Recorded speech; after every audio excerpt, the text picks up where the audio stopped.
So let's move ahead and look at the next quality. So we spoke about self-regulation, but let's say you have self-regulation. Does that mean that you are ready to be disciplined? No. The second critical element after self-regulation that you need is motivation to be disciplined. Now, each one of us from deep down inside have to have an intent, have to have a motive, have to have the energy that you put in and focus on something. Where will that come from? So there are two predominant ways that behavioral scientists and experts have spoken about the concept of motivation. One, intrinsic motivation, the need that I want to do something, and an extrinsic motivation where there is a reward that is waiting for you. So let's take it like this, say again, going back to the example that we spoke about in self-regulation, if you want to lose weight, now what is your intrinsic motivation? You may want to look good.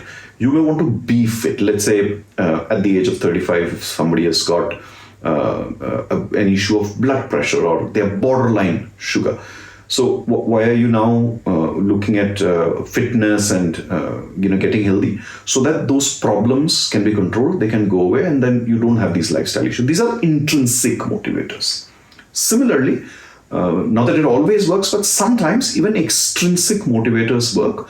And this is, let's say, a reward that you get. Let's say you want to participate in a competition, win an award, win some appreciation, come up in certain talent groups at your workplace, etc., or be recognized by a certain association or be published. These are all extrinsic motivators that come. So anything that the society outside, your group of friends, your organization, some association provides to you in return to you achieving a certain goal, extrinsic motivator.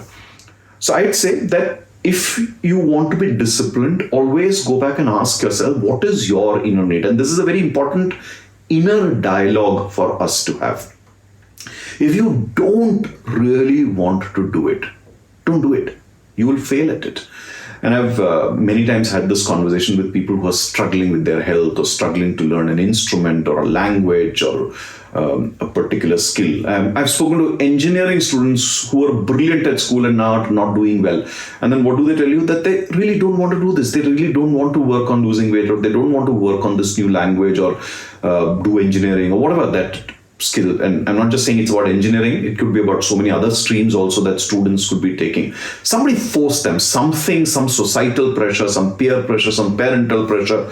Someone pushed them into it. And they're failing.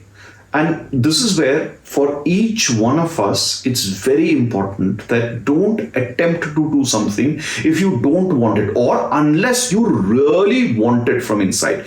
Now, this may take you sitting down and really figuring out the reason for it, talking to an expert, talking to somebody who's a significant other in your life who can help you see the things in the right perspective, put a context to the whole thing. Once that context arrives, highly likely the reasonable side of us, which doesn't come out very often, but the reasonable side of us will come if the context is very clear of why we want to do this. Fix that intrinsic motivator to do something. You will most likely be on the path to being disciplined with whatever you want to achieve. Yes, like I said before, there are 8 other factors. So self-regulation being the most important. With that, if you add intrinsic motivator, you highly likely are going to stay on track and get things done. And then sometimes that external motivator also adds to this. But the caution that I'm giving is, don't look outwards for motivation, because that one is going to be short-lived. 2, if situation varies, if somebody gives up on that external reward, then you're going to get demotivated. The other is, it also teaches us the habit of external validation. You're constantly then in that race for somebody to reward something to you, and it really doesn't work. So it won't teach you discipline in a lasting way. Intrinsic motivation, if you master finding that for anything that you want to do, will help you. So that's your factor number 2. And let's now go to fact number 3.